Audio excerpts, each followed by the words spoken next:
10 taon akong naging anino sa sarili kong tahanan. Pero ngayon, ako na ang sisilaw sa inyo. Habang nagpapakasasa kayo sa perang pinaghirapan ko, tandaan ninyo, ang bawat sentimong ninakaw nyo ay may katumbas na sumpa. Isadora, ang asawang itinapon nyo ay patay na. Isang bagong Isadora ang haharap sa inyo, mas matapang, mas mayaman, at handang maningil. Handa na ba kayong mawalan ng lahat? Sino ang huling tatawa sa gitna ng inyong pagguho? Huwag kang mag-alala, ma. Pipirma rin ang babaeng yon sa ayaw at sa gusto niya. Saan naman siya pupunta kung sakaling iwan ko siya?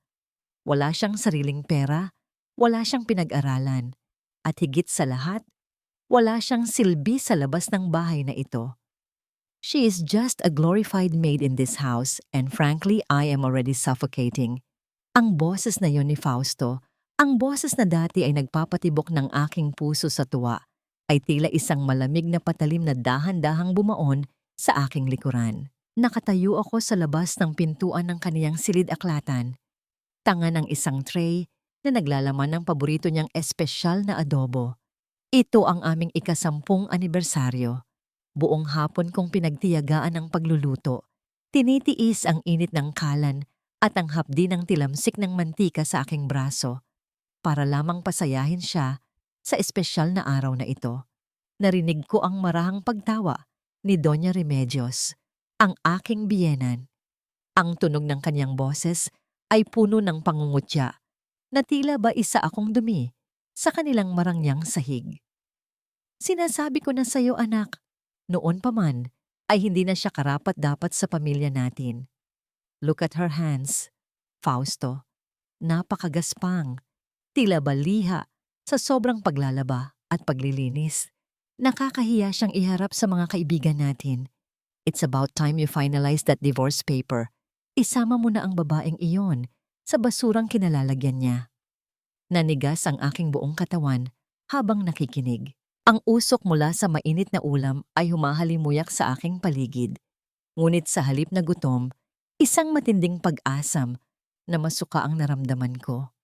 Tumingin ako sa aking mga kamay na tinutukoy nila. Ang mga daliring dati ay malambot, ngayon ay puno na ng kalyo. Ang aking mga kuko ay maikli at walang kulay dahil mas inuna ko ang pag-aalaga sa kanila kaysa sa sarili ko.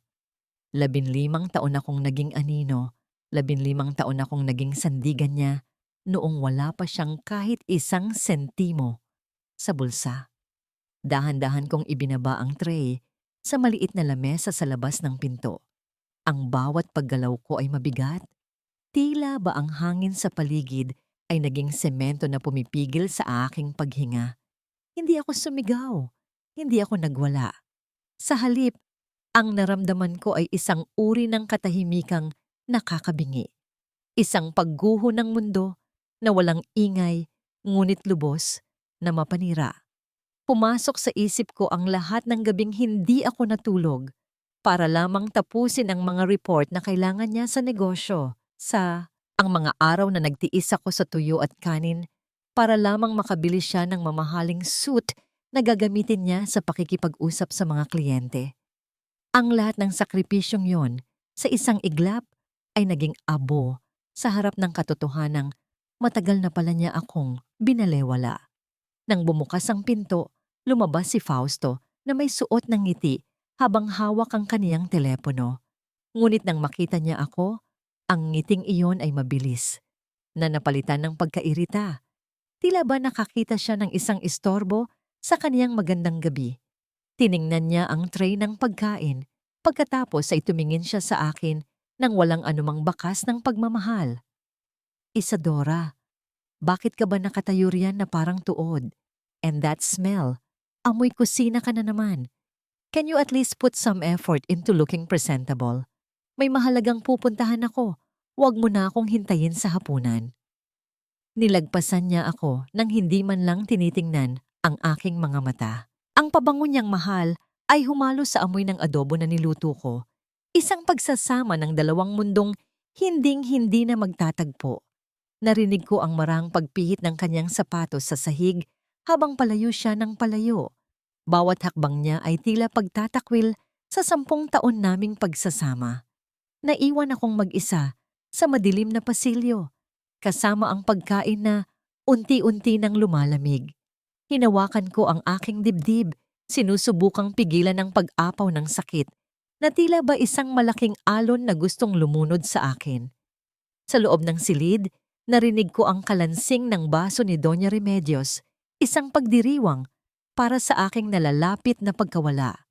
Huminga ako ng malalim. Ang hangin ay puno ng pait at pagsisisi.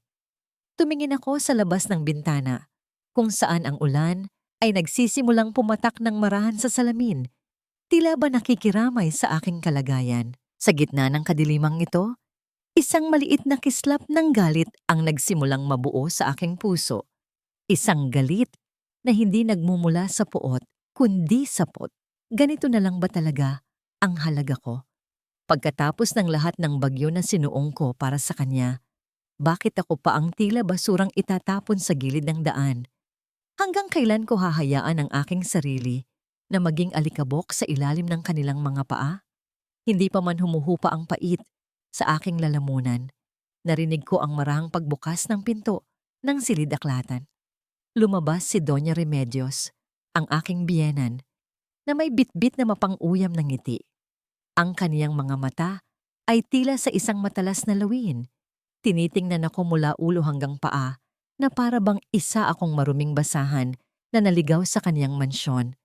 Tiningnan niya ang tray ng adobo na nasa lamesa. Pagkatapos ay dahan-dahang itinaas ang kaniyang kamay upang itulak ito. Napanood ko ang dahan-dahang paggalaw ng plato hanggang sa maabot nito ang gilid ng mesa. Ang tunog ng pagbagsak ng seramika sa sahig ay hindi naging malakas, ngunit ang pagkabasag nito ay tila sumasalamin sa aking sariling pagkatao. Ang ulam na pinaghirapan ko ay kumalat sa mamahaling alpombra, isang madilim na mantsa sa gitna ng kalinisan. "Look at that mess, Isadora. Just like you, it doesn't belong here," sabi niya sa malamig na tono. "Huwag mo nang subukang magpanggap na biktima. You knew this was coming. Hindi ka ba napapagod na maging anino? My son deserves someone who can walk beside him, not behind him in the kitchen. Kaya kung ako sa'yo, iimpake ko na ang mga luma mong gamit bago ka patuluyang kaladkarin palabas." Nanatili akong nakayuko. Pinagmamasdan ang mga piraso ng basag na plato. Gusto kong sumagot. Gusto kong ipaalala sa kanya na noong nagkasakit siya at halos iwanan na ng lahat, ako ang nagpuyat sa tabi ng kanyang kama. Ako ang naghugas ng kanyang katawan. Ako ang nagtiis sa lahat ng kanyang sumpong nang walang reklamo. Ngunit sa halip na mga salita, ang tanging lumabas sa aking bibig ay ang mabigat na hininga ng isang taong wala ng lakas lumaban. "Maglilinis lang po ako, ma." Mahinang tugon ko. Ang boses ko ay tila galing sa ilalim ng lupa, tuyo at walang buhay. Tumalikod siya nang may kasamang singhal ng pandidiri. Nang tuluyan na siyang makaalis, lumuhod ako sa sahig. Gamit ang aking mga kamay, sinimulan kong pulutin ang mga basag na piraso. Hindi ko inalintana ang matalas na dulo ng seramika na dahan-dahang humihiwa sa aking balat. Ang bawat patak ng dugo na humahalo sa sarsa ng ulam ay tila isang paalala na buhay pa ako, kahit na pakiramdam ko ay matagal na akong pinatay sa loob ng bahay na ito. Matapos ang paglilinis, dahan-dahan akong naglakad patungo sa silid-aklatan ni Fausto. Ang susi ay nakasabit pa rin sa kinalalagyan nito. Isang kapabayaan na marahil ay dulot ng kaniyang pagmamadaling makita ang kaniyang kalaguyo. Pumasok ako sa loob. Ang amoy ng lumang papel at mamahaling alak ay sumalubong sa akin. Hinanap ko ang tanging bagay na nagbibigay sa akin ng pag-asa, ang maliit na asul na passbook, kung saan ko itinatabi ang bawat sentimong natitira mula sa aming budget para sa operasyon ng aking anak na si Angelica. Ang aking anak ay may mahinang puso. Ang bawat barya na aking tinipid, ang bawat pagkakataon na hindi ako bumili ng bagong tsinelas o damit, ay para sa kaniyang kinabukasan. Ngunit nang mabuksan ko ang drawer kung saan ito nakatago, isang malamig na hangin ang tila dumaan sa aking batok. Ang passbook ay naroon, ngunit nang buksan ko ang mga pahina nito, ang tanging nakita ko ay ang numerong 0, 10, 20, 50,000. Lahat ng pinag-ipunan ko ng 5 taon ay wala na. Kinuha ni Fausto ang lahat. Naalala ko ang post sa social media na nakita ko kanina, ang larawan ni Clara na may suot na bagong mamahaling kwintas habang masayang nakayakap kay Fausto. Ang bawat kislap ng brilyante sa leeg ng babaeng iyon ay mula sa dugo at pawis ko, mula sa buhay ng aking anak. Isang matinding panginginig ang bumalot sa aking mga kalamnan. Ang aking paningin ay nagdilim at ang hangin sa loob ng silid ay tila naglaho. Sa ilalim ng passbook, napansin ko ang isang makapal na folder na kulay pula. Ito ang tinitingnan nila, Fausto, kanina. Gamit ang nanginginig na mga daliri, binuksan ko ang unang pahina. Doon ko nakita ang aking pangalan. Ito ang mga papeles para sa aming mga ari-arian. Ang lupang minana ko sa aking mga magulang. Ang maliit na paupahan na itinayo namin noong nagsisimula pa lang kami.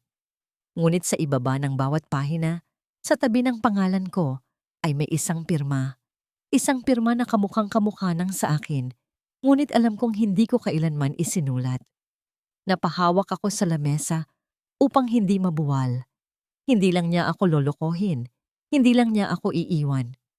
Plano rin niyang nakawin ang huling bagay na nag-uugnay sa akin sa aking nakaraan. Bawat lupain, bawat pader ng bahay na ito ay unti-unti na niyang inililipat sa kanyang pangalan gamit ang palsipikadong pirma. Tumingin ako sa labas, sa kadiliman ng gabi, kung saan ang ulan ay patuloy na bumubuhos ng walang tigil. Ang bawat patak ng tubig sa bubong ay tila mga martilyo na nagpapapaalala sa akin ng aking kamangmangan. Paano ko hinayaang mangyari ito? Paano ko minahal ang isang taong ang layunin ay ubusin ako hanggang sa wala nang matira? Sa gitna ng aking pighati, narinig ko ang mahinang ubo mula sa silid ni Angelica. Ang tunog na yon, ang mahinang boses ng aking anak na humihingi ng tulong, ay tila isang kidlat na gumising sa aking natutulog na diwa. Hindi na ito tungkol sa akin, hindi na ito tungkol sa sakit ng isang pusong sawi. Ibinaba ko ang folder at dahan-dahang itinikom ang aking kamao. Ang lambot ng aking pagkatao ay unti-unting napapalitan ng tigas ng bakal. Kung akala nila ay tapos na ang laban, nagkakamali sila. Kung akala ni Fausto ay maiiwan akong nagmamakaawa sa kalsada, hindi niya kilala ang babaeng binuo niya sa loob ng 10 taon ng pagdurusa. Ganito na ba ang dulo? O ito pa lamang ang simula ng aking muling pagkabuhay mula sa mga abo ng kanilang kataksilan? Walang puwang ang luha, sa pusong tuyot na sa paghihinagpis. Habang pinagmamasdan ko ang mahimbing na tulog ni Angelica, ang kaniyang dibdib na nahihirapang umangat at bumaba sa bawat hininga ay tila isang orasan na nagpapaalala sa akin na nauubusan na kami ng panahon. Ang bawat mahinang sipol ng hangin mula sa kanyang ilong ay sapat na upang durugin ang anumang natitirang pag-aalinlangan sa aking isipan. Hindi ako pwedeng maupo lang dito at hintayin na tuluyan kaming mabaon sa limot.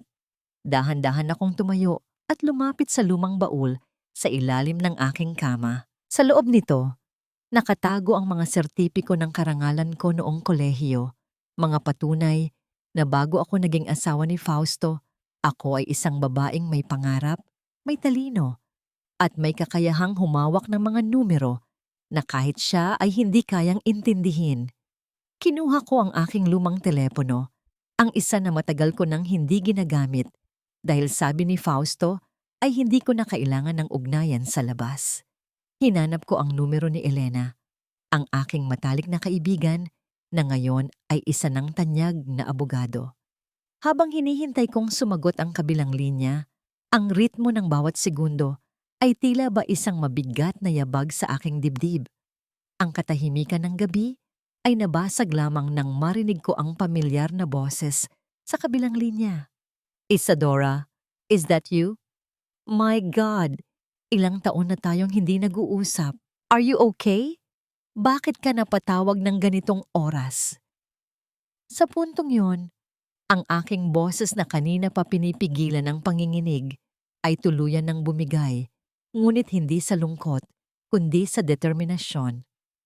Elena, kailangan ko ang tulong mo. I need to protect my daughter. My husband, Fausto, is trying to take everything away from us. Elena, falsified ang mga signatures ko sa mga properties ko at ang pera para sa operasyon ni Angelica, kinuha niya lahat. Narinig ko ang paghinga ng malalim ni Elena sa kabilang linya, isang tunog na puno ng pagkabigla at galit. That animal. Don't worry, Isadora. Maupo tayo at pag-usapan ng lahat. But you have to be careful. If he's doing this behind your back, he thinks you're weak. Huwag mong ipakita sa kanya na may alam ka na. Keep acting like the submissive wife, Isadora. Let him be complacent while we build our case. I understand, Elena. Kakayanin ko. Gagawin ko ang lahat para kay Angelica. Tugon ko habang ang aking paningin ay nakatitig sa folder na kulay pula na kanina ay kinuha ko mula sa silid-aklatan. Nang matapos ang tawag, tila may isang mabigat na pader na gumuho sa aking paligid. Hindi na ako ang babaeng tanging layunin ay magluto at maglinis para sa isang taong hindi marunong rumespeto. Sa loob ng madilim na silid na yon, sa tabi ng aking anak na nakikipaglaban para sa bawat hininga, isinilang ang isang Isadora na hinding-hindi na nila muling mapapaamo. Kinaumagahan, lumabas ako ng silid na may suot na maskara ng katatagan. Nakita ko si Fausto sa hapagkainan, komportableng kumakain ng almusal habang nagbabasa ng dyaryo, tila ba walang nangyaring pagtataksil kagabi. Ang amoy ng kape ay humahalo sa hangin, ngunit para sa akin, ito ay amoy ng kalsada, mapait at mapanlinlang. Isadora, bakit ngayon ka lang? Ang kape ko ay malamig na. Ano bang pinaggagawa mo? Tanong niya nang hindi man lang tumitingin sa akin. Ang kanyang boses ay puno ng awtoridad. Ang boses ng isang haring nakaupo sa tronong binuo ko para sa kanya. Dahan-dahan akong lumapit at kinuha ang kanyang tasa. Ang aking kamay ay hindi nanginginig. Pasensya na, Fausto. Masama lang ang pakiramdam ni Angelica kagabi, kaya hindi ako masyadong nakatulog. Ipagtitimpla kita ng bago. Tiningnan niya ako ng sandali. Ang kanyang mga mata ay tila sinusuri kung may kakaiba sa aking kilos. Ngunit ang ipinakita ko sa kanya ay ang dati at mapagkumbabang Isadora. Ang Isadora na kaniyang minaliit. Good. At ayusin mo rin ang mga gamit ko. I have a big business meeting later with the shareholders of the lumberyard.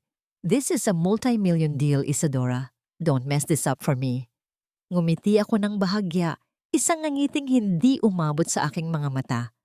Of course, Fausto, I wish you all the luck in the world. I'm sure you'll get what you truly deserve. Habang tumatalikod ako para pumunta sa kusina, naramdaman ko ang bigat ng lihim na dala ko.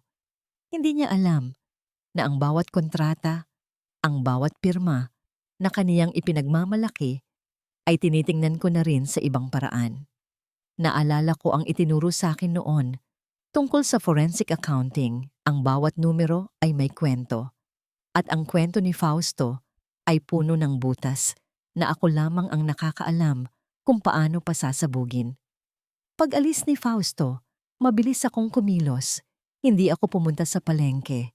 Sa halip, nagtungo ako sa isang maliit na computer shop sa kabilang barangay, malayo sa mga matang mapanghusga ng aming mga kapitbahay. Doon, sinimulan kong i-access ang mga online accounts ng aming negosyo na dati ay ako ang nag-set up. Ang aking puso ay tila isang tambol na mabilis ang pagpalo habang tinitingnan ko ang bawat transaksyon. Doon ko natuklasan ang isang bagay na nagpatigil sa aking mundo. Hindi lang pala pera ni Angelica ang kinuha niya. May malaking halaga ng pondo mula sa kumpanya ang inilipat niya sa isang dummy account sa ilalim ng pangalan ni Clara. Pero may isa siyang pagkakamali. Dahil sa kanyang labis na tiwala sa sarili, hindi niya pinalitan ang aking digital signature bilang co-owner ng hertipikasyon ng kumpanya. Sa madaling salita, bawat galaw niya ay nangangailangan pa rin ng aking pahintulot sa system, isang bagay na pilit niyang nilalagpasan sa pamamagitan ng panloloko, ngunit nakatatak pa rin sa batas ng teknolohiya. Isang malamig na ngiti ang sumilay sa aking mga labi habang pinagmamasdan ang screen. Ang leon ay hindi na natutulog.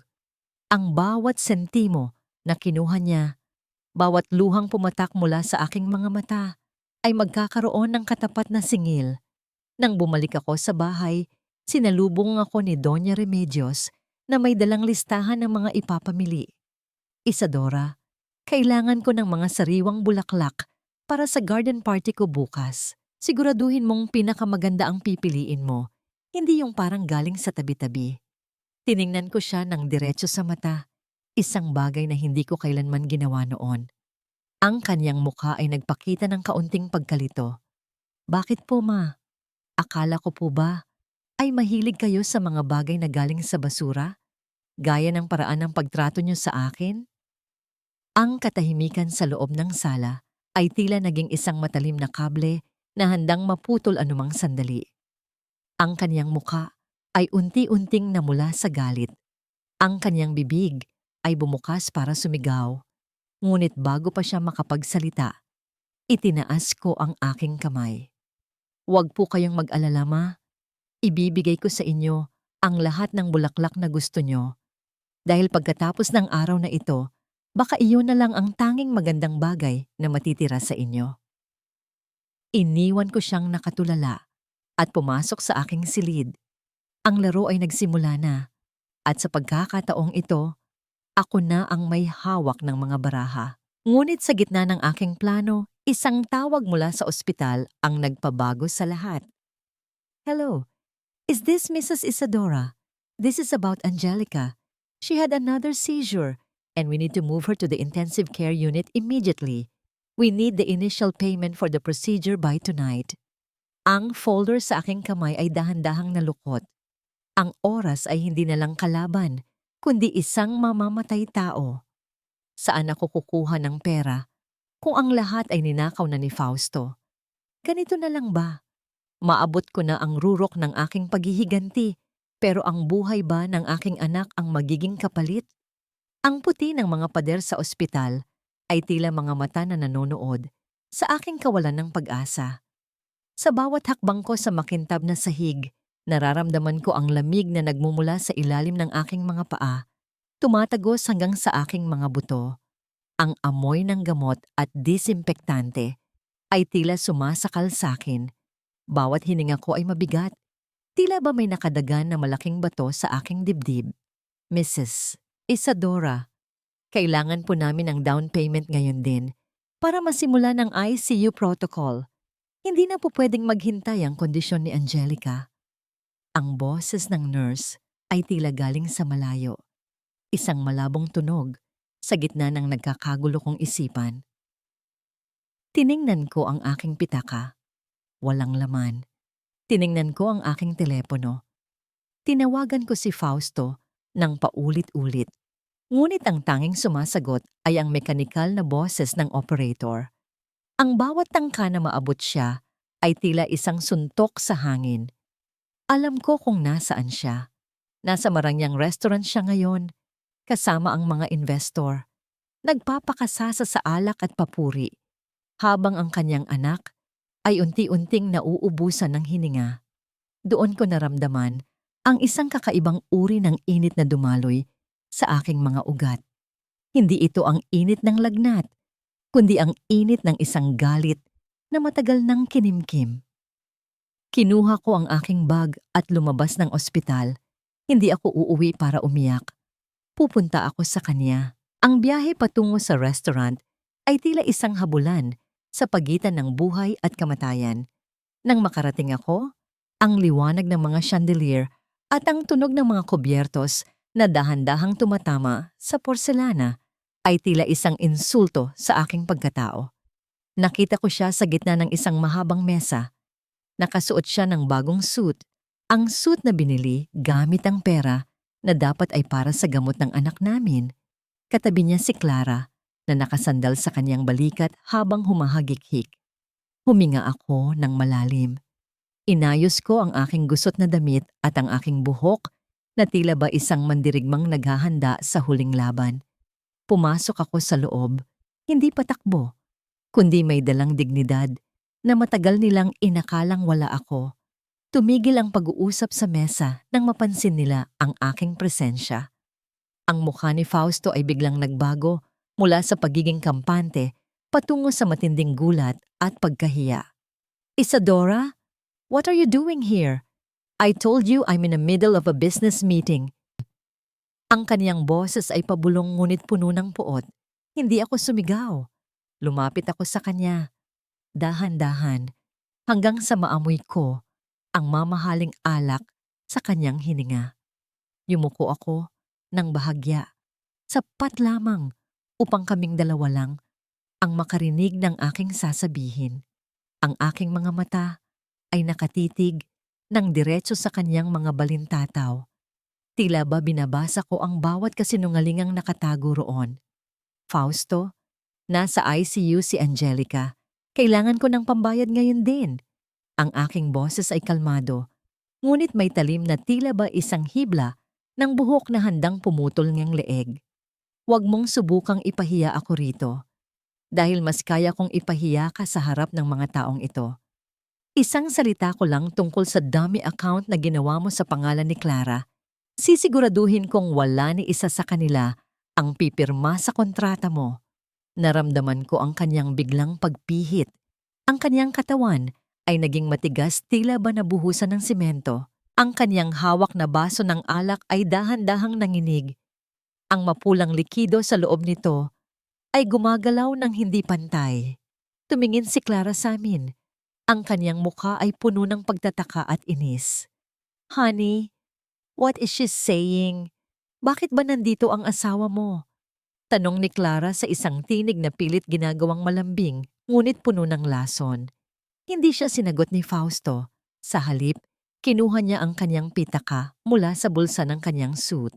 Ang kanyang mga daliri ay nagmamadaling kumuha ng isang credit card at inabot ito sa akin sa ilalim ng lamesa.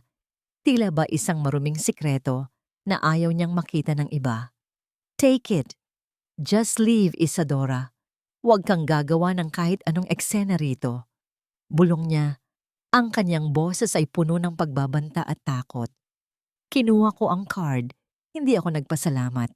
Tumingin ako sa paligid ng restaurant, sa mga taong nagtatawanan, sa mga pagkaing ang halaga ay katumbas na ng isang buwan naming pangangailangan, at sa lalaking mahal ko noon na ngayon ay tila ba isang estranghero na lamang. Ang bawat kislap ng mga ilaw sa kisame ay tila ba mga bituin na dahan-dahang namamatay sa aking paningin. Tumalikod ako at naglakad palabas. Ang bawat hakbang ng aking lumang sapatos sa mamahaling sahig ay tila ba isang deklarasyon ng digmaan. Nang makalabas ako sa malamig na hangin ng gabi, mabilis akong nagtungo sa ospital. Ang takbo ng aking puso ay tila ba nakikipagpaligsahan sa bilis ng sasakyang kinalululanan ko. Pagdating ko sa counter ng ospital, inabot ko ang card. Ngunit habang hinihintay ko ang pagproseso ng bayad, isang malamig na pawis ang gumapang sa aking likuran. Ang babaeng nasa cashier ay tumingin sa akin nang may halong pag-aalinlangan. "Ma'am, decline po ang card. Over the limit na po ito." Ang kanyang mga salita ay tila ba isang malakas na sampal na nagpabingi sa akin. Naramdaman ko ang unti-unting paghina ng aking mga tuhod. Ang lahat ng aking tapang kanina sa restaurant ay tila ba isang bula na biglang naglaho. Paano ito nangyari? Alam kong malaki ang laman ng account na yon. Doon ko napagtanto. Hindi lang ako ang gumagalaw. Fausto was one step ahead. Binura niya ang access ko O di kaya ay inubos na nila ni Clara ang laman nito bago ko pa mahawakan. Sa gitna ng aking pagkataranta, naramdaman ko ang isang kamay na humawak sa aking balikat. Isang mainit at matatag na haplos. Paglingon ko, nakita ko si Elena. Ang kanyang mga mata ay puno ng pag-aalala, ngunit may dalang katiyakan.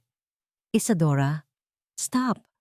Ako na ang bahala rito, sabi niya habang iniaabot ang sarili niyang card sa cashier. Inaasahan ko na gagawin niya ito. Fausto is a cornered rat. He will bite back. Elena, hindi ko alam kung paano kita mababayaran. Ang aking tinig ay halos pabulong na lamang. Ang aking lalamunan ay nanunuyo sa tindi ng emosyon. Huwag mong isipin yan ngayon. Ang mahalaga ay ang operasyon ni Angelica. Sagot niya habang tinitingnan ang resibong inilalabas ng makina. But Isadora, you need to be ready. Nakita ko ang mga galaw ng kumpanya niyo kanina. Fausto is trying to file for bankruptcy for the lumberyard. He wants to leave you with nothing but debts, habang ang lahat ng kita ay nakatago na sa ibang bansa. Ang balitang yon ay tila ba isang malaking alon na muling sumalpok sa aking pagkatao. Bankruptcy? Ang negosyong itinayo ko mula sa wala, ang tanging pag-asa namin ni Angelica, ay nakaplano na ring wasakin ni Fausto para lamang hindi ko ito makuha. Pumunta kami sa tapat ng ICU. Sa likod ng makapal na salamin, nakita ko ang aking maliit na anak. Ang kanyang mukha ay maputla, napapaligiran ng mga tubo at kable na tila ba isang maliit na ibon na nakakulong sa isang bakal na hawla. Ang bawat mahinang paggalaw ng kaniyang mga daliri ay tila ba humihingi ng tulong. Isang panawagan na tanging isang ina lamang ang nakakarinig. Umupo ako sa sahig ng ospital, isinandal ang aking ulo sa malamig na pader. Ang aking mga kamay ay puno ng mga gasgas mula sa paglilinis ng basag na plato kagabi. At ngayon, ang mga sugat na ito ay tila ba kumikirot sa bawat tibok ng aking puso. Elena, tawag ko sa aking kaibigan nang hindi tumitingin sa kanya. Sabihin mo sa akin, ano ang kailangan nating gawin para mapatunayan na ang pirma sa mga documents ay peke? At paano ko makukuha ang mga properties na dapat ay sa amin ni Angelica? Tumabi sa akin si Elena. Ang kanyang boses ay naging seryoso at mabigat. Kailangan nating makuha ang original ledger na itinago ni Fausto. Ang computer records ay pwedeng manipulahin, pero ang lumang logbook kung saan nakasulat ang bawat benta ng kahoy bago ito pumasok sa digital system, iyon ang susi. Doon makikita ang totoong kita na hindi niya idineklara. Naalala ko ang pulang folder sa silid-aklatan at ang lihim na vault sa ilalim ng sahig ng kanyang opisina sa Cerro Yarda. Ang vault na ako mismo ang nagdisenyo ng kombinasyon noong mga panahong naniniwala pa ako na ang aming pag-iibigan ay pangmatagalan. Alam ko kung nasaan iyon. Sabi ko, ang aking boses ay muling naging matigas. Pero kailangan nating kumilos ng mabilis.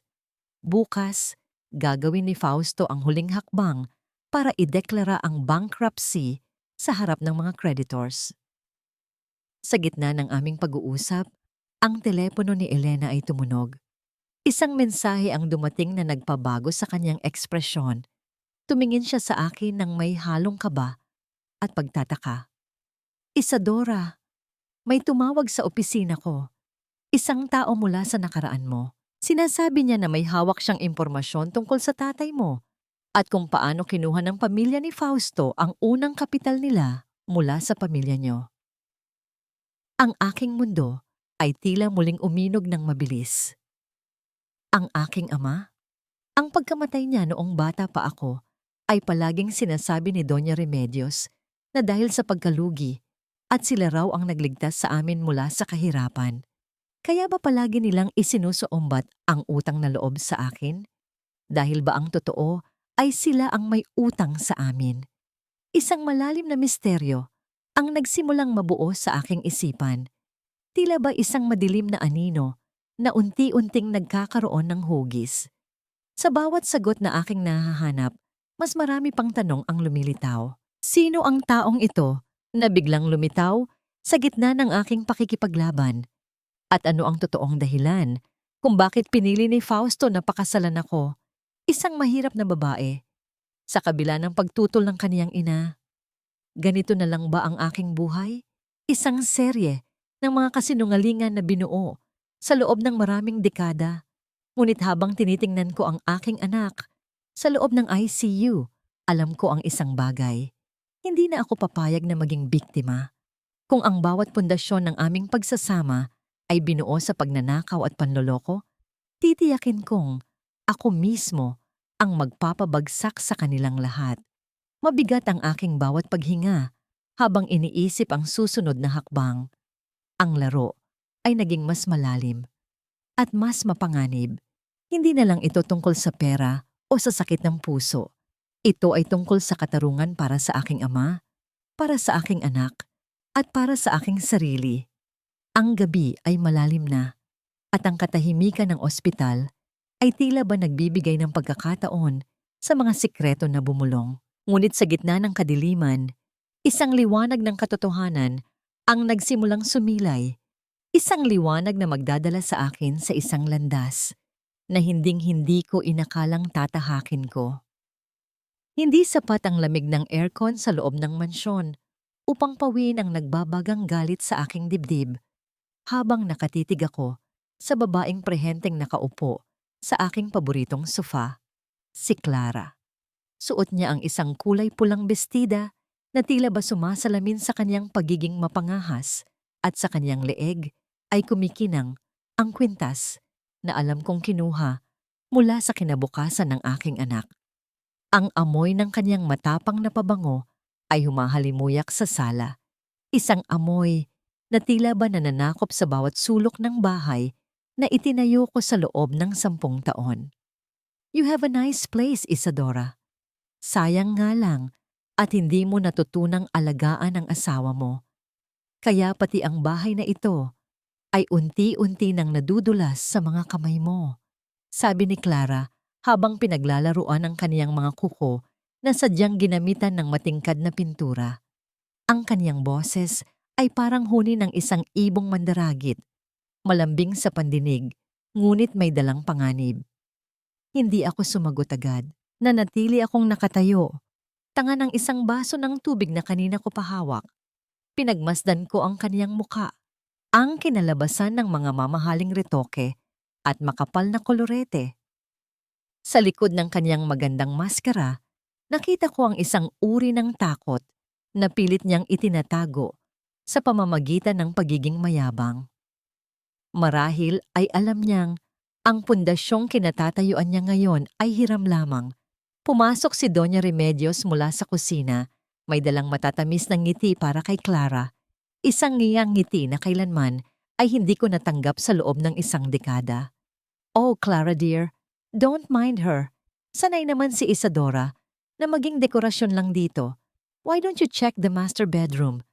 I think Fausto would love to see you there later. Ang bawat salita ng aking biyenan ay tila ba mga maliliit na karayom na tumutusok sa aking balat. Ang pagtataksil nila ay hindi na lang nakatago sa dilim.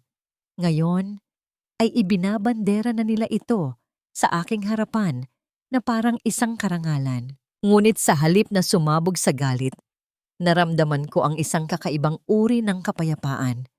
Ang kapayapaan ng isang taong wala nang inaasahan kaya wala na ring kinatatakutan. Dahan-dahan akong lumapit sa kanila. Ipinatong ko ang baso ng tubig sa lamesa nang walang anumang tunog. Isang kilos na puno ng kontrol at dignidad.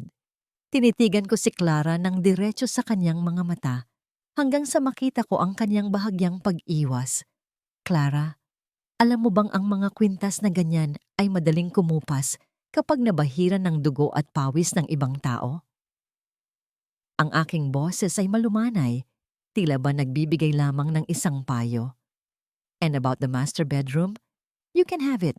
You can have the bed, the sheets, and even the man who lies in it. Dahil para sa akin, Ang mga bagay na madaling nakukuha ng iba ay mga bagay na wala na ring halaga. Nakita ko ang panlalaki ng mga mata ni Doña Remedios. How dare you speak to her like that, Isadora? Wala kang utang na loob. Utang na loob, ma? Pag-uulit ko, ang aking tinig ay mas lalong tumibay. Sino po ba ang may utang sa kanino? Ang pamilya niyo ba na kumuha ng kapital mula sa aking ama?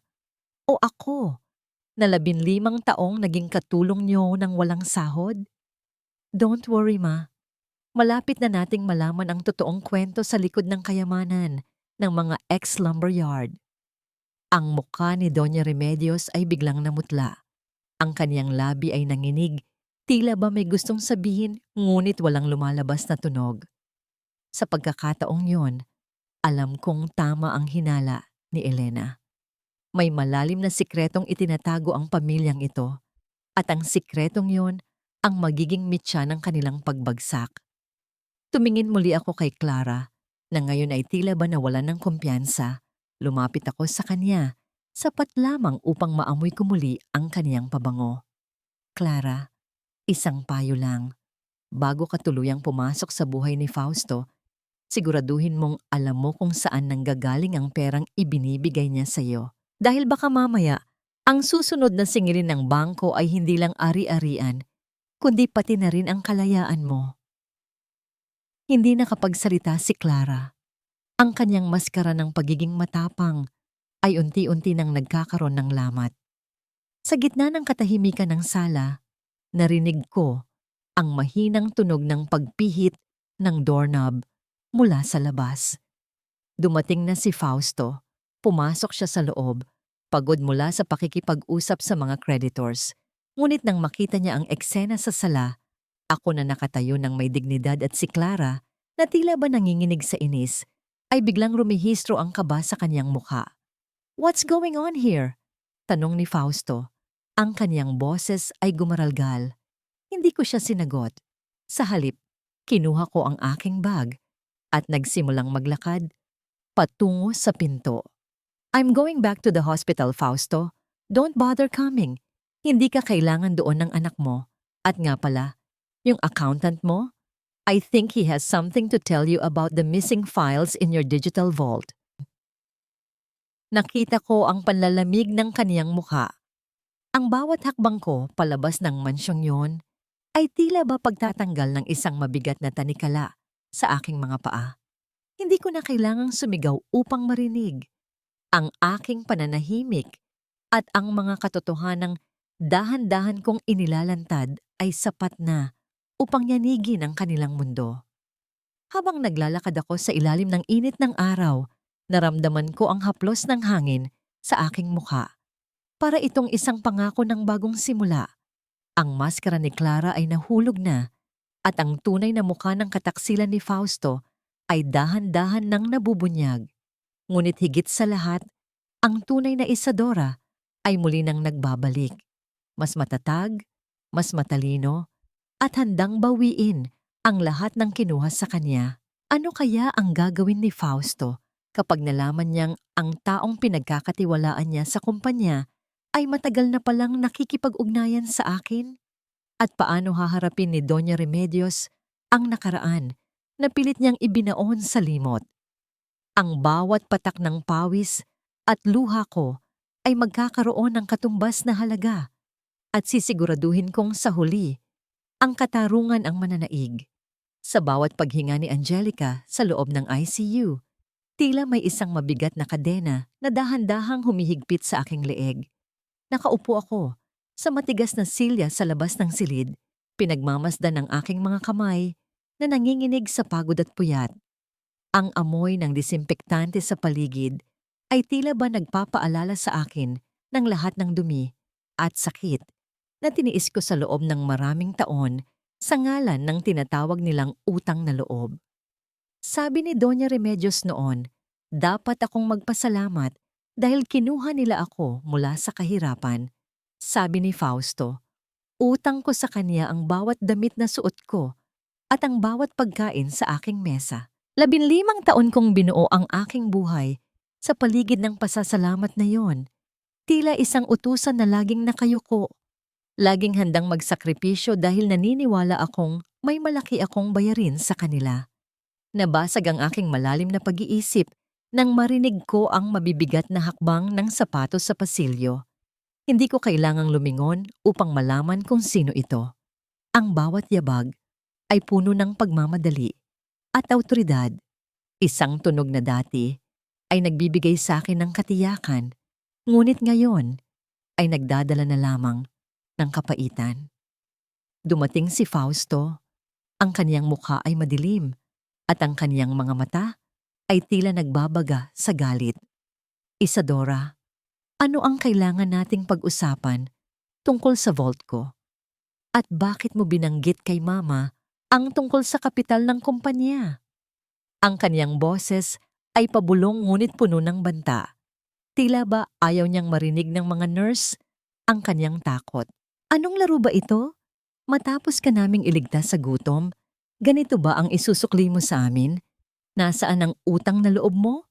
Dahan-dahan akong tumayo. Tumingin ako sa kanya ng walang kurap. Pinagmamasdan ng lalaking inakala kong aking tagapagligtas. Ang kanyang mamahaling suit ay tila ba naging isang maskara na unti-unti nang natituklap sa aking paningin. Utang na loob, Fausto?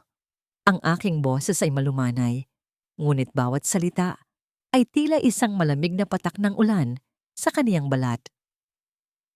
Sino ba ang may utang sa kanino? Utang ko ba sa inyo ang 15 taon ng aking buhay na ibinigay ko para palaguin ang negosyo nyo ng walang kahit isang sentimong sahod? Utang ko ba sa inyo ang mga gabing hindi ako natutulog para lang ayusin ang mga gusot na ginagawa mo sa kumpanya? Humakbang ako nang mas malapit sa kanya hanggang sa maramdaman ko ang kaniyang mabilis na paghinga. O baka naman ang pamilya mo ang may utang sa tatay ko? Elena told me everything, Fausto. Ang kapital na ginamit ni Doña Remedios para simulan ang lumberyard ay galing sa insurance at savings ng tatay ko na ipinagkatiwala niya sa inyo bago siya mamatay. Hindi niyo ako iniligtas sa gutom. Ninakawan niyo ako ng kinabukasan at pagkatapos ay ginawa niyo akong alipin sa sarili kong kayamanan. Nakita ko ang panlalaki ng kaniyang mga mata. Ang kaniyang mga labi ay nanginginig. Tila ba may gustong sabihin ngunit walang salitang lumalabas. Ang kaniyang pagiging dominante ay biglang naglaho, napalitan ng isang uri ng takot na tanging ang isang taong huling-huli sa aking akto ang makakaramdam. That's not true. Fake news ang sinasabi ng abogado mo. Isadora, don't listen to her. Sinisira lang niya ang pamilya natin. Ang kaniyang pagtatanggol ay tila ba isang marupok na pader na madaling gumuho. Sinisira ang pamilya? Fausto, ikaw ang sumira sa pamilyang ito nang kuhanin mo ang pera para sa operasyon ng anak natin at ibigay sa babae mo. Itinuro ko ang pinto ng ICU kung saan nakahiga ang aming anak. Ang bawat tibok ng puso ni Angelica na nahihirapan ay sumasumbat sa iyo. Ang bawat tubo na nakakabit sa kanya ay dahil sa kasakiman mo. Huwag mo nang babanggitin sa akin ang salitang utang na loob dahil sa gabing ito, tapos na ang lahat ng bayarin ko sa inyo. Tinalikuran ko siya at bumalik sa aking upuan. Ang hangin sa pasilyo ay tila naging mas magaan. Tila ba ang mabigat na pasanin na dala ko sa loob ng maraming taon ay biglang naglaho. Ngunit bago pa man makasagot si Fausto, lumapit si Elena sa amin. May kasama siyang isang matandang lalaki na nakasuot ng simpleng barong. Ang kaniyang muka ay puno ng mga kulubot ng panahon, ngunit ang kaniyang mga mata ay tila may dalang mahalagang mensahe. Isadora, ito si Mang Tomas. Panimula ni Elena. Siya ang dating accountant ng tatay mo. May dala siyang isang lumang notebook. Ang notebook na naglalaman ng lahat ng transaksyon sa pagitan ng tatay mo at ni Doña Remedios 30 taon na ang nakalilipas. Naramdaman ko ang mabilis na tibok ng aking puso.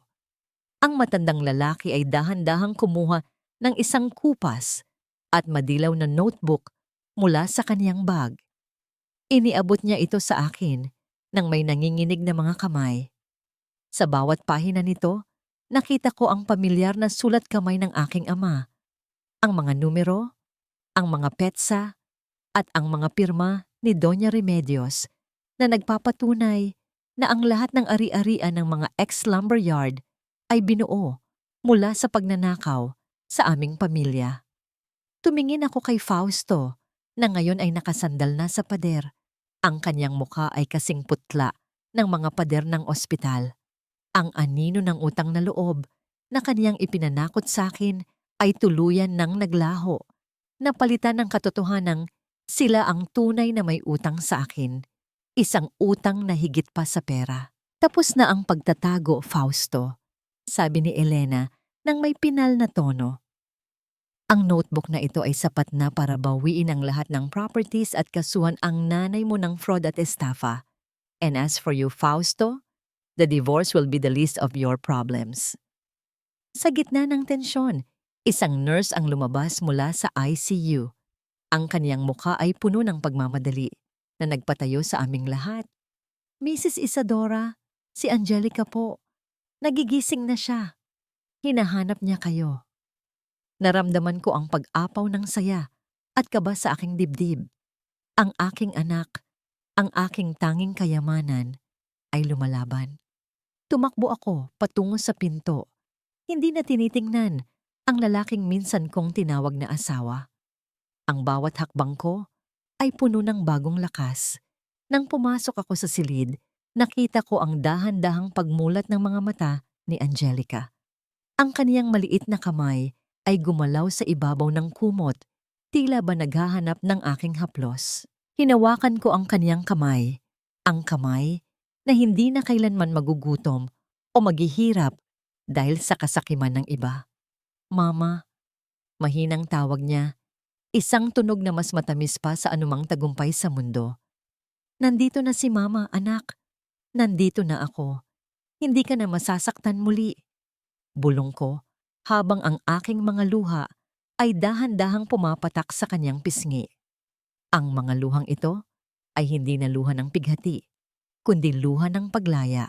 Ngunit habang tinitingnan ko ang aking anak, isang mahalagang tanong ang pumasok sa aking isipan. Kung mababawi ko na ang lahat ng kayamanan ng aking ama, sapat na ba ito para gamutin ang mga sugat ng nakaraan? At ano ang gagawin ni Doña Remedios kapag nalaman niyang ang notebook ni Mang Tomas ay nasa kamay ko na? Ang laban ay hindi pa tapos. Ngunit sa pagkakataong ito, hindi na ako ang asawang nakayuko. Ako na ang inang maniningil sa bawat luhang pumatak at sisiguraduhin kong ang bawat sentimong ninakaw nila ay babalik sa kinalalagyan nito. Ang dulo ng kanilang kasinungalingan ay ang simula ng aking katarungan.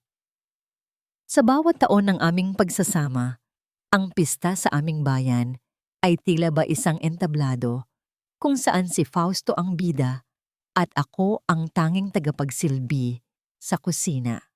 Naalala ko ang bawat pagod, ang bawat patak ng pawis habang nagluluto ako ng pagkain para sa daan-daang bisita. Tinitiyak na ang reputasyon ni Fausto bilang isang matagumpay na negosyante ay mananatiling malinis habang ako ay nagtatago sa likod ng mga naglalakihang kawa. Ngunit ang pistang ito ay kakaiba. Ito ang huling pista na magsasalo kami sa ilalim ng iisang pangalan. Nakatayo ako sa harap ng salamin, pinagmamasdan ang aking sarili. Nakasuot ako ng isang bestidang kulay asul na tila ba hinuwad mula sa kailaliman ng dagat. Ang tela nito ay dumadaloy ng may dignidad sa bawat kilos ko at ang aking buhok na dati ay laging nakapusod dahil sa gawaing bahay ay ngayon ay malayang nakabagsak sa aking mga balikat. Tiningnan ko ang aking mga kamay. Nilagyan ko ang mga ito ng mamahaling losyon. Pilit na pinapalambot ang mga kalyong iniwan ng 15 taon ng pagsisilbi. Sa gabi na ito, hindi ako ang asawang nanggagaling sa usok ng kusina. Ako ang babaeng kukuha ng katarungang matagal nang ipinagkait sa akin. Handa ka na ba, Isadora? Tanong ni Elena na nakatayo sa may pintuan. Ang kaniyang boses ay puno ng katiyakan. Tangan ang kanyang itim na bag na naglalaman ng mga dokumentong magpapabagsak sa pangarap ni Fausto. Handa na ako, Elena. Handa na akong ipakita sa kanila ang totoong mukha ng kanilang kampeon. Tugon ko habang isinusuukbit ang aking bag. Nang makarating kami sa plaza, ang paligid ay puno ng makukulay na banderitas na sumasayaw sa ihip ng hangin. Ang halimuyak ng litson at iba't ibang handa ay humahalo sa amoy ng pulbura mula sa mga paputok na gumuguhit ng liwanag sa madilim na kalangitan. Ang tunog ng tawanan at kantahan ay tila ba isang masayang musika, ngunit para sa akin, ito ay ang hudyat ng pagsisimula na ng huling kabanata. Nakita ko si Fausto sa gitna ng malaking hapag, napapaligiran ng mga lokal na opisyal at mga dayuhang investor. Katabi niya si Clara na nakasuot ng isang bestidang tila ba sumisigaw ng karangyaan, habang si Doña Remedios ay abala sa pagyayabang tungkol sa bagong kontrata ng lumberyard. Ang kanilang mga tawa ay tila ba mga tinik na sumusugat sa katahimikan ng gabi. Dahan-dahan kaming naglakad ni Elena patungo sa kanila. Ang bawat hakbang ng aking sapatos sa semento ay tila ba isang matatag na ritmo ng katarungan. Nang mapansin kami ng mga tao, ang mga bulungan ay dahan-dahang kumalat tila ba isang apoy sa tuyong damo. Ang mga mata ni Fausto ay nanlaki nang makita ako. Ang kanyang hawak na baso ng kristal ay bahagyang nanginig. Ang alak sa loob nito ay gumalaw ng hindi pantay. Isadora, anong ginagawa mo rito? I told you to stay home and take care of Angelica. Ang kaniyang boses ay nanginginig sa pagitan ng galit at kaba. Maayos na ang anak natin, Fausto. At nandito ako dahil bilang tunay na may-ari ng lupang kinatatayuan ng negosyo mo, kailangan kong harapin ang mga taong niloloko mo. Ang aking boses ay malakas, sapat upang marinig ng lahat ng nakapaligid sa amin. Ang ngiti sa mukha ni Doña Remedios ay biglang naglaho, napalitan ng isang maputlang maskara ng takot. Anong pinagsasabi mo, Isadora? Huwag kang gagawa ng eksena rito. Wala kang kahiyan. Hindi ko siya pinansin. Inilabas ni Elena ang mga dokumento at ang lumang notebook ni Mang Tomas. Mga Ginoo, panimula ni Elena sa mga investor na ngayon ay tila ba naguguluhan. Ang negosyong inaalok sa inyo ni Mr. Fausto ay nakatayo sa mga pekeng dokumento at pagnanakaw ng kapital mula sa pamilya ni Mrs. Isadora. Narito ang mga patunay na ang lahat ng ari-ariang ito ay pagmamay-ari ni Isadora at mayroon na kaming isinampang kaso ng fraud at falsification laban sa kanya at sa kanyang ina. Ang katahimikan sa plaza ay tila ba naging isang mabigat na kumot na bumalot sa lahat. Ang mga investor ay nagsimulang magbulungan. Ang kanilang mga mukha ay puno ng pagdududa at galit. Tumingin si Fausto sa akin. Ang kaniyang mga mata ay puno ng pagmamakaawa. Ngunit sa aking puso, wala na akong makitang kahit anong bakas ng awa. Fausto, remember what you said? That I'm just a glorified maid? Well, this maid just fired you. Sabi ko ng may pinal na tono. Sa gitna ng tensyon, ang liwanag ng mga ilaw sa plaza ay tila ba tumama sa isang grupo ng mga lalaking nakasuot ng uniforme na dahan-dahang lumalapit sa aming pwesto. Ang tunog ng kanilang mabibigat na sapatos sa lupa ay tila ba ang pagtatapos ng bawat kasinungalingan ni Fausto. Mr. Fausto, kasama niyo rin po ba ang inyong ina na si Doña Remedios? Meron kaming warrant of arrest para sa inyong dalawa. Ang boses ng pulis ay malamig at walang emosyon. Ang bawat tao sa pista ay nakatitig, habang ang mga kamay ni Fausto ay dahan-dahang inilalagay sa likuran. Ang kaniyang mukha ay nakayuko. Hindi na magawang tumingin sa mga taong kaniyang minaliit.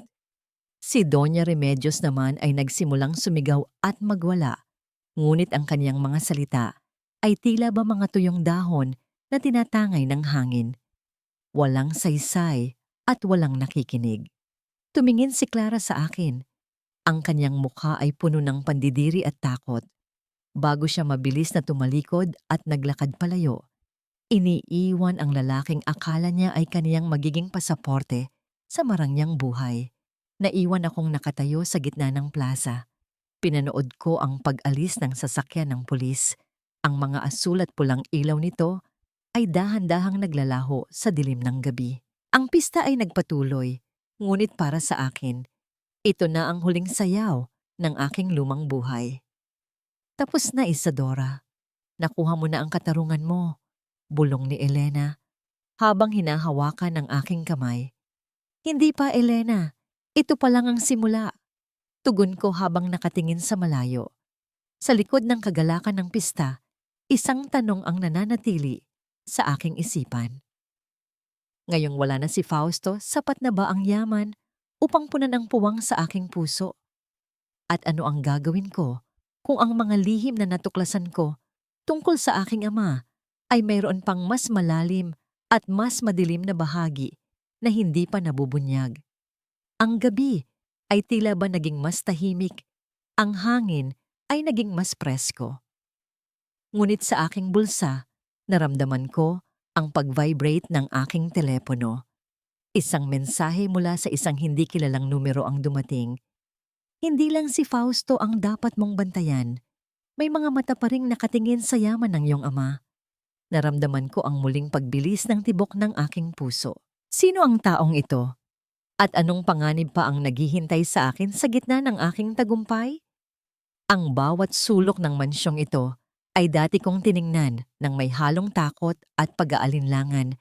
Tila ba bawat pader ay may mga matang humusga sa aking pagkatao bilang isang dukhang pumasok sa pamilyang marangya. Ngunit sa umagang ito, ang katahimikan sa loob ng bahay ay tila ba isang malalim na telon na nagbukas para sa isang bagong yugto. Wala na ang mabibigat na yabag ni Fausto na nagpapayanig sa aking dibdib. Wala na ang matatalas na utos ni Doña Remedios na tila balatigo sa aking pandinig.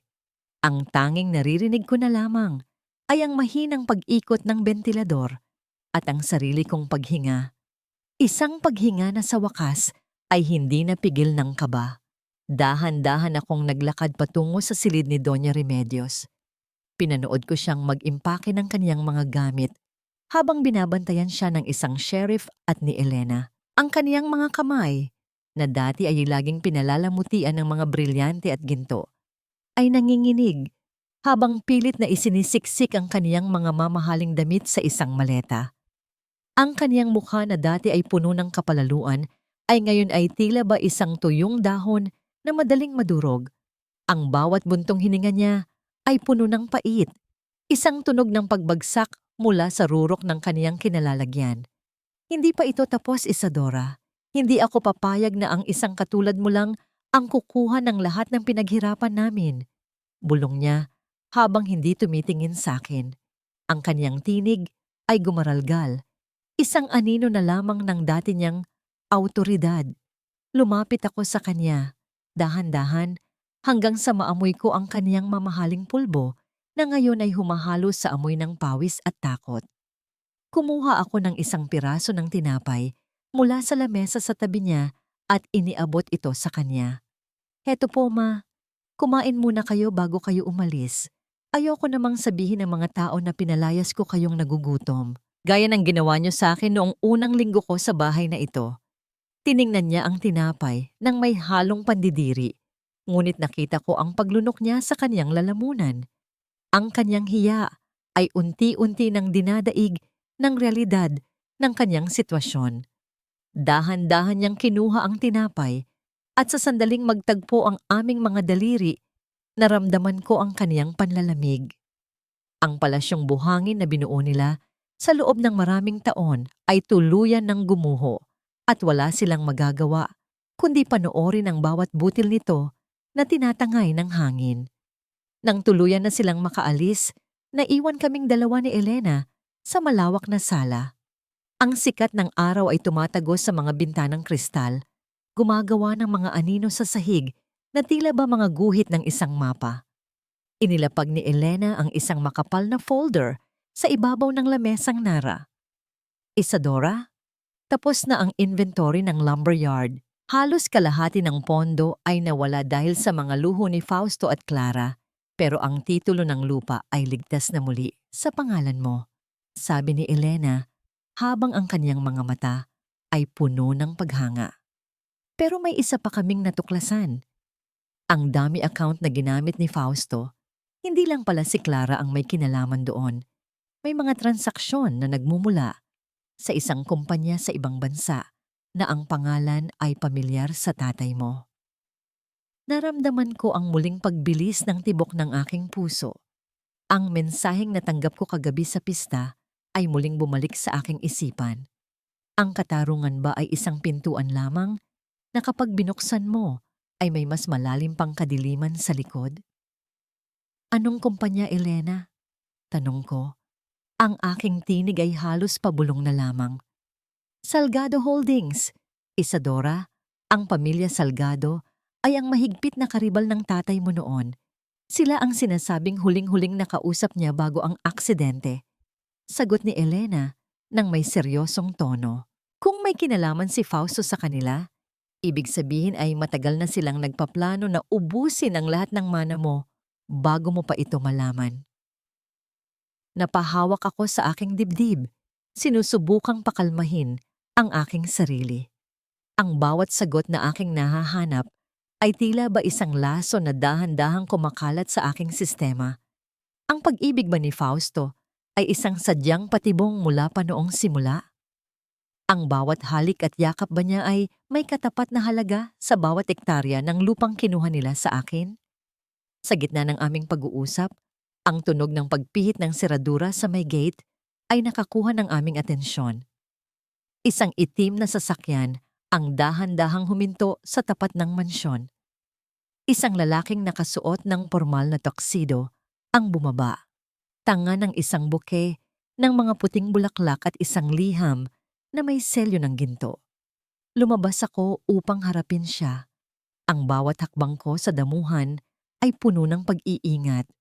Inabot niya sa akin ang bulaklak at ang liham nang walang anumang ekspresyon sa kanyang mukha. Mula po kay Mr. Salgado, maligayang pagbabalik sa inyong trono, Mrs. Isadora. Inaasahan niya ang inyong pagkikita sa darating na linggo upang pag-usapan ang mga utang na hindi pa nababayaran ng inyong ama. Sabi ng lalaki, bago siya muling sumakay sa sasakyan at mabilis na lumisan. Binuksan ko ang liham nang may nanginginig na mga kamay. Sa loob nito ay may isang lumang litrato. Isang litrato ng aking ama na may kasamang isang batang lalaki na kamukhang kamukha ni Fausto, ngunit may kakaibang dilim sa kaniyang mga mata. Sa likod ng litrato ay may nakasulat na mga salitang tila ba isang sumpa. Ang katarungan ay may interes, Isadora. Handa ka na bang bayaran ng lahat? Naramdaman ko ang panghihina ng aking mga tuhod. Ang tagumpay ko kagabi ay tila ba isang panandaliang hininga lamang bago ang isang mas malaking bagyo. Sino si Mr. Salgado? At ano ang tunay na papel ni Fausto sa larong ito na tila ba mas malaki pa sa aming pagsasama? Tumingin ako sa itaas, sa asul na kalangitan na unti-unti nang nababalot ng mga itim na ulap.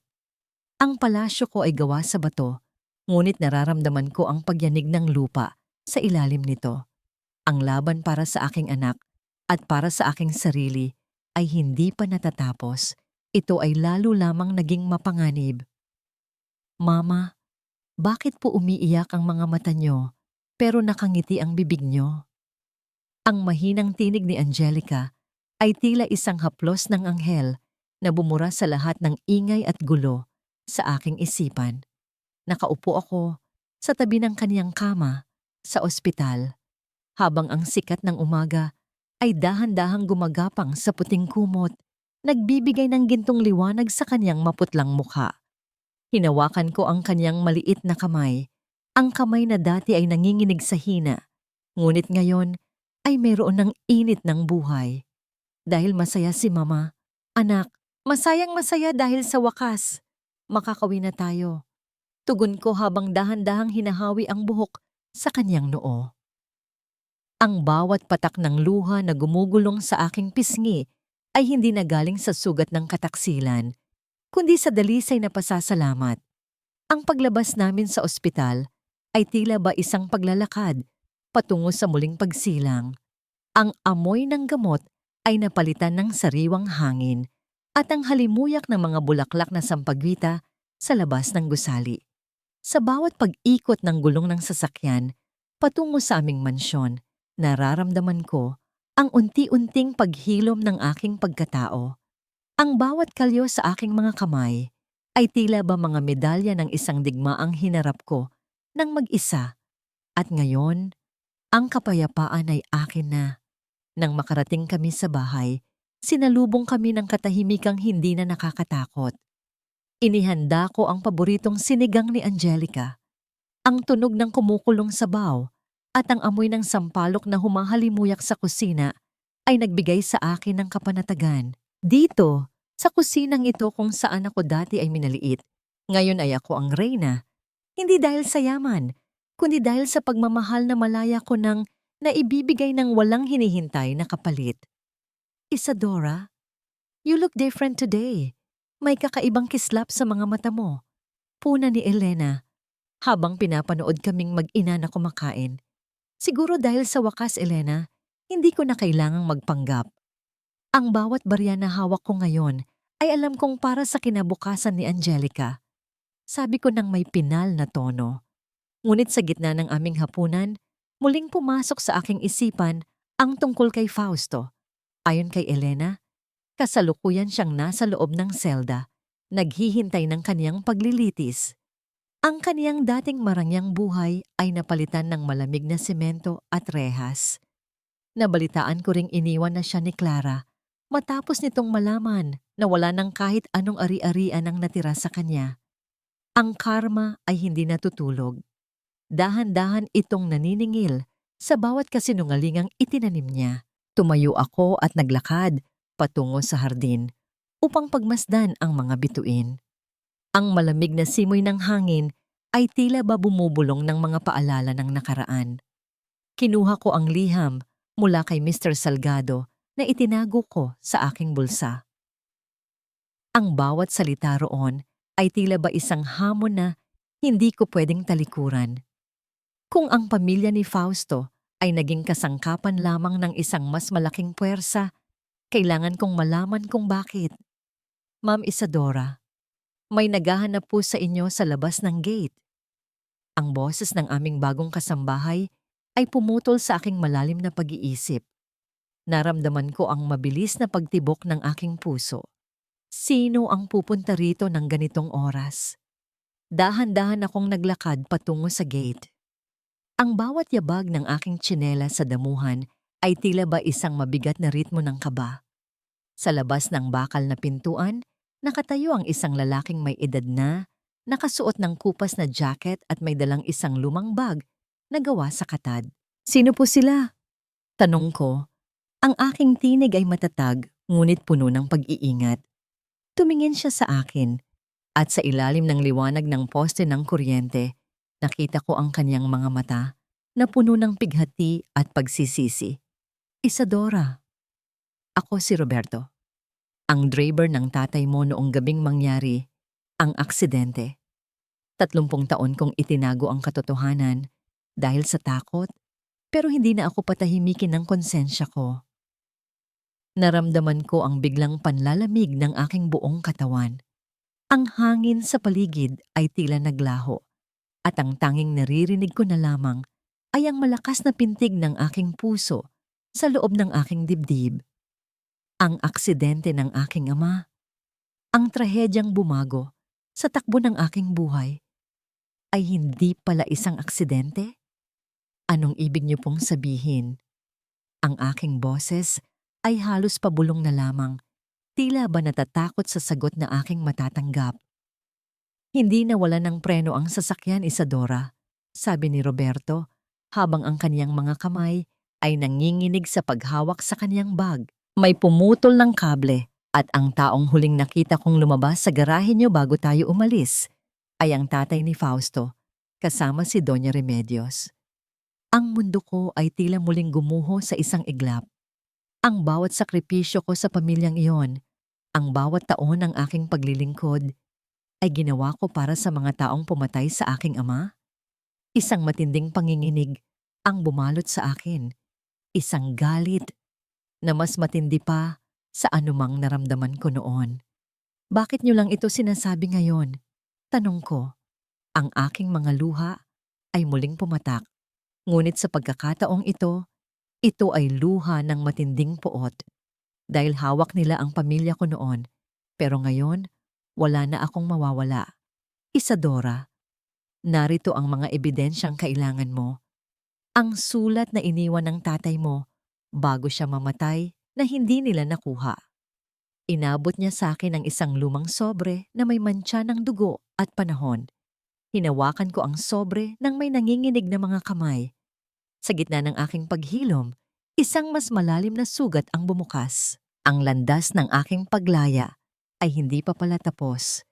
Ito ay lalo lamang naging madugo at puno ng panganib. Ang bawat hibla ng papel sa aking kamay ay tila ba nagdadala ng bigat ng 30 taon na pananahimik. Hawak ko ang lumang sobre, ang mga mantsa ng tuyong dugo rito ay tila ba mga piping saksi sa isang krimeng pilit ibinaon sa limot. Ang gabi ay malalim na, at ang katahimikan ng mansyon ay tila ba isang malawak na karagatan na naghihintay sa aking paglubog. Sa bawat paghinga ko, nararamdaman ko ang lamig na nagmumula sa katotohanang ang lalaking minahal ko, ang lalaking pinaglingkuran ko ng may katapatan, ay anak ng mga taong pumatay sa aking ama. Dahan-dahan kong binuksan ang sobre. Ang tunog ng pagpunit ng papel sa katahimikan ay tila ba isang hiyaw ng katarungan. Sa loob nito ay isang liham mula sa aking ama. Ang sulat kamay niya ay nanginginig. Tila ba nagmamadali bago ang kaniyang huling biyahe. Isadora, anak ko, kung binabasa mo ito, marahil ay wala na ako. Huwag kang magtitiwala sa mga salgado, lalo na kay Remedios. Ang akala kong tulong nila ay isang patibong para makuha ang lahat ng lupain natin. Isadora, ang utang na sinasabi nila ay gawa-gawa lamang. Patawarin mo ako kung hindi kita naisama sa aking pagtakas. Manatili kang matatag, aking prinsesa. Naramdaman ko ang pagguho ng aking mundo sa bawat salitang aking binabasa. Ang sakit ay tila ba isang malaking alon na humampas sa aking dibdib. Iniwan akong hindi makahinga. Ang 15 taon ng aking pagsasakripisyo, ang bawat gabing nagtiis ako sa pang-aalipusta ni Doña Remedios, ay ginawa ko para sa pamilyang pumatay sa aking ama. Isang matinding panginginig ang bumalot sa aking mga daliri, at ang aking mga luha ay pumatak sa papel. Humahalo sa mga mantsa ng nakaraan. Kinaumagahan, nagtungo ako sa presinto kung saan nakakulong si Fausto. Hindi ako pumunta roon para makipag-ayos. Pumunta ako para tapusin ang lahat. Ang amoy ng kalawang at luma na semento sa loob ng kulungan ay tila ba sumasalamin sa bulok na pagkatao ng lalaking nasa harap ko ngayon. Nakaupo si Fausto sa likod ng rehas, ang kaniyang buhok ay magulo, ang kaniyang suot na polo ay madumi, at ang kaniyang mukha ay puno ng pighati. Wala na ang makinis at mayabang na Fausto. Ang narito na lamang ay isang anino ng kaniyang dating kasikatan. Isadora, salamat at dumating ka. Please, tulungan mo ako. Hindi ko kayang tumagal dito. Si Mama, kailangan niya ng gamot. Isadora, para sa anak natin, patawarin mo ako. Ang kanyang boses ay gumaralgal. Tila ba isang asong nagmamakaawa. Tumingin ako sa kaniya ng walang anumang emosyon. Ang aking mga mata ay tila ba naging kristal, malamig at matigas. Nandito ako para ibigay ito sa iyo, Fausto, sabi ko habang ipinapakita ang kopya ng liham ng aking ama Sa harap ng rehas, nakita ko ang panlalaki ng kaniyang mga mata. Ang kaniyang mga labi ay nanginig at ang kaniyang mukha ay naging kasing putla ng pader sa kaniyang likuran. Isadora, hindi ko alam. Hindi ko alam ang ginawa ni na mama. Alam mo man o hindi, nakinabang ka sa bawat sentimong ninakaw nyo mula sa dugo ng tatay ko. Ang aking boses ay malumanay, ngunit may talim, na tila ba isang hibla ng buhok na handang pumutol. Ang kalayaan mo, Fausto, ay may katumbas na halaga. At sa pagkakataong ito, hindi mo na kayang bayaran ang halaga ng aking pagpapatawad. Tumayo ako at inayos ang aking sarili. Ang pakiramdam ng aking mamahaling bestida sa aking balat ay tila ba isang baluti na nagtatanggol sa akin. Tiningnan ko ang aking mga kamay. Ang mga kamay na dati ay punong-puno ng kalyo mula sa paglalaba ng kaniyang mga damit. Ngayon ay malinis at may hawak na kapangyarihan. Ito ang halaga ng aking kalayaan. Ang pagbitaw sa bawat alaala ng lalaking pumatay sa aking dignidad. Isadora, huwag kang umalis. Please. Si Salgado, kukunin niya ang lahat sa'yo. He is more dangerous than we ever were. Sigaw ni Fausto habang kumakalansing ang rehas sa kaniyang desperadong paghawak. Huminto ako sa may pintuan nang hindi lumingon. Salamat sa babala, Fausto. Pero nakalimutan mo yata, ako ang babaeng nabuhay sa impyerno sa piling niyo sa loob ng 15 taon. Ano pa ang ikatatako ko? Sa isang tulad ni Salgado? Lumabas ako ng presinto ng may matatag na hakbang. Ang sikat ng araw ay tumama sa aking mukha, nagbibigay ng init na tila ba isang pangako ng bagong umaga. Ngunit sa likod ng aking tagumpay, ang boses ni Fausto tungkol kay Salgado ay tila ba isang madilim na ulap na dahan-dahang lumalapit. Pagbalik ko sa mansyon, sinalubong ako ni Elena. May dala siyang balita na nagpabilis muli sa tibok ng aking puso. Isadora, may natanggap kaming court order. Si Salgado, isinasampa niya ang pagbawi sa lahat ng properties mo bilang bayad sa sinasabi nilang utang ng tatay mo noon. At ang petsa ng pagdinig ay bukas na. Naramdaman ko ang pagyanig ng lupa sa ilalim ng aking mga paa. Ang bawat hakbang ko patungo sa katarungan ay tila ba may katapat na panibagong hadlang. Sino ba talaga ang mga Salgado at bakit tila ba nakatali ang aking kapalaran sa kanila mula pa noong bata ako? Kinuha ko ang litrato ni Salgado na kasama ang aking ama. Sa gitna ng aking galit at takot, napansin ko ang isang bagay na hindi ko nakita noon. Sa leeg ng aking ama, may nakasabit na isang locket. Isang locket na kamukhang-kamukha ng iniwan sa akin ng aking ina bago siya mawala. Isang malaking katanungan ang bumalot sa aking isipan.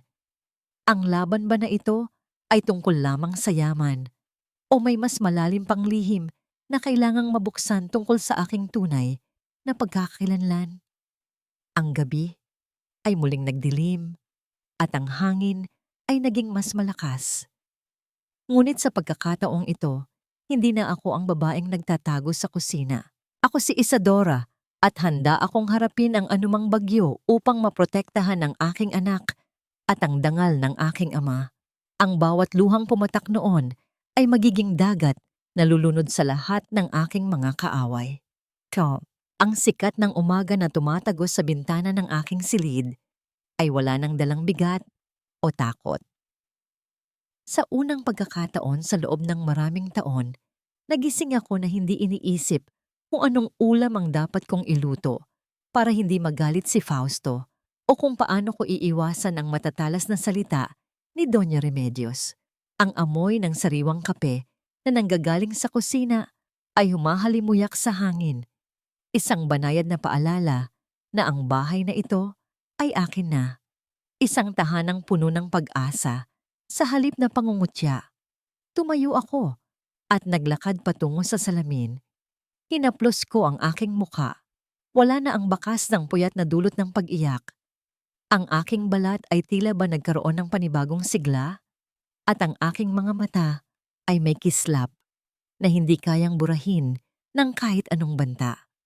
Isinuot ko ang aking formal na puting blazer.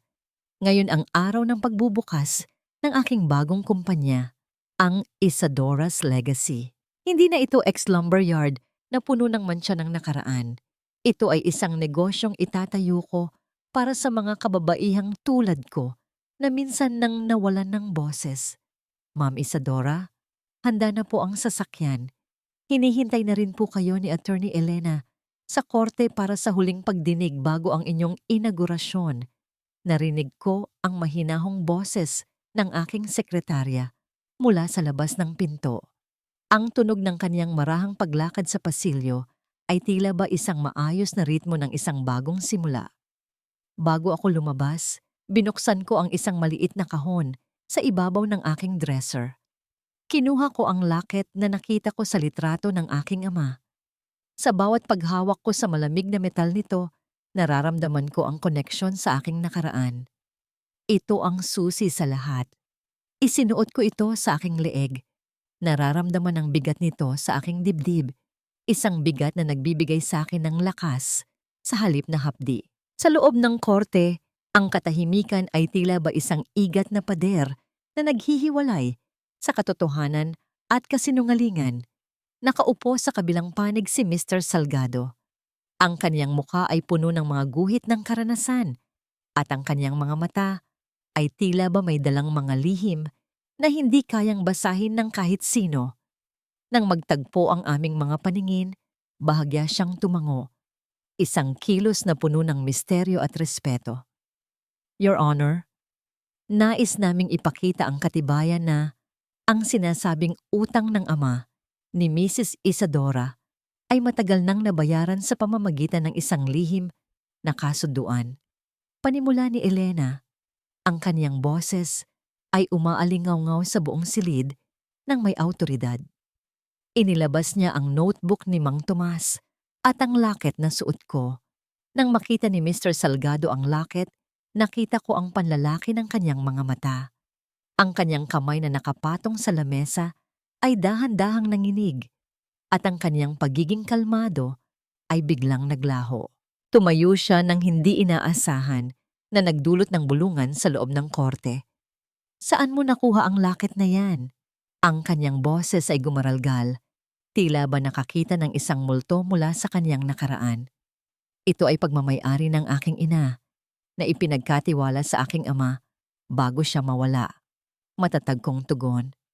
At kung totoo ang mga dokumentong hawak ko, ang locket na ito ang nagpapatunay na ang pamilya Salgado at ang pamilya ko ay hindi magkaaway, kundi magkadugo. Ang bawat tao sa korte ay tila ba hindi makahinga sa narinig. Ang revelasyong yon ay tila ba isang malakas na kulog na bumasag sa lahat ng pag-aakalang binuo ni Fausto at ng kanyang ina. Lumapit si Mr. Salgado sa akin. Ang kanyang mga mata ay basa ng luha. Sa harap ng lahat, yumuko siya ng bahagya, isang pagkilala na hindi ko kailanman inasahan mula sa isang taong kinatatakutan ng lahat. Isadora, ikaw ang anak ni Maria, ang aking nawawalang kapatid. Bulong niya, ang kanyang tinig ay puno ng pagsisisi at pangungulila. Naramdaman ko ang pagyanig ng aking buong pagkatao. Ang lahat ng hirap, ang lahat ng pang-aalipusta na naranasan ko sa piling ni na Fausto ay nag-ugat sa isang malaking pagkakamali at kasakiman ni na Doña Remedios para ilayo ako sa aking tunay na pamilya. Itinago nila ako, ginawang alipin, upang hindi ko malaman na ako ang tagapagmana ng hindi lamang ng yaman ng aking ama, kundi pati na rin ng bahagi ng imperyo ng mga Salgado. Matapos ang pagdinig, lumabas ako ng korte na tila ba lumulutang sa hangin. Ang tagumpay ay hindi lamang sa usapin ng pera o ari-arian. Ito ay ang pagbawi sa aking tunay na pagkatao. Ang bawat hakbang ko sa labas ng gusali ay puno ng liwanag. Sinalubong ako ni Angelica na may dalang mahigpit na yakap. Ang kanyang tawa ay tila ba isang himig ng tagumpay na nagpapasigla sa aking puso. "Mama, we did it! Wala na pong mananakit sa atin," sabi niya habang nakasandal sa aking balikat. Ngunit sa gitna ng aming kagalakan, isang pamilyar na anino ang namataan ko sa di kalayuan. Si Fausto, nakagarilis lang mula sa pansamantalang kustodya dahil sa kakulangan ng ebidensya sa isang partikular na kaso, ay nakatayo sa tabi ng isang puno. Ang kaniyang suot ay gusot-gusot. Ang kaniyang muka ay puno ng pait. Habang pinapanood kaming mag-ina na masaya sa piling ng mga salgado, hindi ko siya nilapitan. Hindi ko na kailangang magsalita. Ang aking tagumpay ay sapat na para maging pinakamasakit na parusa para sa kanya. Habang sumasakay kami sa aming sasakyan, naramdaman ko ang pag-vibrate muli ng aking telepono. Isang mensahe ang dumating mula sa isang hindi kilalang numero. "Ang paghihiganti ay matamis, Isadora, pero huwag mong kakalimutan ang mga lihim na baon pa ng iyong ina bago siya lumisan. Ang lakit ay simula pa lamang." Naramdaman ko ang bahagyang panlalamig sa gitna ng init ng araw. Sino pa ang nakakaalam ng tungkol sa aking ina? At anong bagong yugto ang naghihintay sa akin ngayong alam ko na ang aking tunay na pinagmulan? Tiningnan ko ang aking mga kamay. Malinis, matatag, at handang humawak ng panibagong kapalaran. Ang bagong umaga ay dumating na, ngunit tila ba ang tanghali ay may dalang mas matitinding hamon. Ang bawat hakbang ko sa makintab na sahig ng aking bagong gusali ay tila ba isang awit ng tagumpay na umaalingaw-ngaw sa bawat sulok ng silid. Ang amoy ng sariwang pintura at ang bango ng mga mamahaling bulaklak sa paligid ay hindi na banyaga sa akin. Sa harap ng pintuang may nakasulat na Isadora's Legacy, huminto ako at huminga ng malalim. Ang hangin ay malinis, walang halong usok ng kusina o amoy ng pait ng kahapon. Ang suot kong puting suit ay tila ba isang baluting nagpapakita ng aking muling pagsilang mula sa mga abo ng kataksilan. Tiningnan ko ang aking mga kamay. Malambot na ang mga ito, wala na ang mga kalyo at sugat na dati ay pinagtatawanan ni Fausto at ng kaniyang ina. Ngunit sa ilalim ng kinis ng aking balat, alam kong naroon pa rin ang katatagang nabuo sa loob ng 15 taon ng pagtitiis. Ang mga kamay na ito, na dati ay naglalaban ng maruming damit ng iba, ay ngayon ang may hawak ng panulat na pumipirma sa kinabukasan ng daan-daang manggagawa. "Mama, look! Ang ganda po ng office niyo. Parang sa mga movie na pinapanood natin noon." Ang masayang tinig ni Angelica ay tila ba isang musika na nagpapatigil sa mundo. Tumakbo siya sa akin at yumakap sa aking baywang. Ang kaniyang muka ay mapula na, malayo sa maputlang batang nakita ko sa loob ng ICU. Ang kaniyang bawat tawa ay ang aking pinakamalaking tagumpay. Wala nang halaga ang yaman ng mga salgado kung hindi ko makikitang malusog at masaya ang aking anak. Siya ang aking hilaga, ang aking dahilan kung bakit hindi ako sumuko sa gitna ng unos. Para sa iyo ang lahat ng ito, anak. Para hindi mo na kailangang maranasan ang naramdaman ni Mama. Bulong ko habang hinahalikan ang kaniyang noo. Sa labas ng gusali, matapos ang inaugurasyon, napansin ko ang isang lalaking nakatayo sa di kalayuan, malapit sa basurahan ng kalsada. Suot niya ang isang kupas na t-shirt at maong na puno ng mantsa. Ang kanyang balat ay sunog sa araw, at ang kanyang mga mata ay lubog at walang buhay. Si Fausto. Nagtatrabaho na siya ngayon bilang isang kargador sa palengke, malayo sa marangyang buhay na kaniyang ninakaw noon. Nang magtagpo ang aming mga mata, nakita ko ang matinding hiya at pagsisisi na gumuhit sa kaniyang mukha. Nagtangka siyang humakbang palapit, marahil ay para humingi ng tawad o barya. Ngunit tumigil siya nang makita ang kaniyang sariling refleksyon sa makintab kong sasakyan. Hindi ko siya tiningnan ng may galit. Ang naramdaman ko ay isang uri ng malamig na kawalan ng pakialam. Ang katarungan ay hindi laging nasa loob ng korte. Minsan, ito ay nasa pagitan ng tagumpay ng biktima at ng kahabag-habag na kalagayan ng nagkasala. Ma'am Isadora, kailangan na po nating umalis para sa inyong dinner meeting kasama si Mr. Salgado. Paalala ng aking driver habang binubuksan ang pinto ng sasakyan. Tumango ako at sumakay, hindi na muling lumingon sa anino ng aking nakaraan. Ang sasakyan ay dahan-dahang umandar. Ang tunog ng makina ay tila ba isang banayad na huni sa katahimikan. Sa loob ng sasakyan, hinawakan ko ang lakit sa aking leeg. Ang mga misteryo tungkol sa aking ina ay dahan-dahan ko nang nabubuo sa tulong ni Mr. Salgado, na ngayon ay tumatayong gabay ko sa mundo ng negosyo. Ang tagumpay ko ay hindi lang tungkol sa pagbawi ng pera. Ito ay tungkol sa pagpapatunay na ang isang babaeng itinapon sa basura ay kayang magtayo ng sarili niyang kaharian. Ang bawat luhang pumatak sa aking mga mata noon ay naging mga perlas na ngayon ay pinalalamutian ng aking dangal. Habang pinagmamasdan ko ang mga ilaw ng lungsod na dumadaloy sa labas ng bintana, naramdaman ko ang isang uri ng katahimikang hindi ko kailanman inakalang makakamtan ko. Wala ng takot, wala ng pag-aalinlangan. Ang Isadora na alipin ay patay na, at ang Isadora na malaya ay handa ng harapin ang anumang bukas. Mama, promise me po, hindi na tayo babalik sa lumang bahay? Tanong ni Angelica habang nakasandal sa aking balikat. Promise anak, mula ngayon, ang tatahakin nating landas ay puro liwanag na lang. Tugon ko ng may pinal na tono. Ngunit sa gitna ng aking kapaayapaan, naalala ko ang huling mensahe sa aking telepono.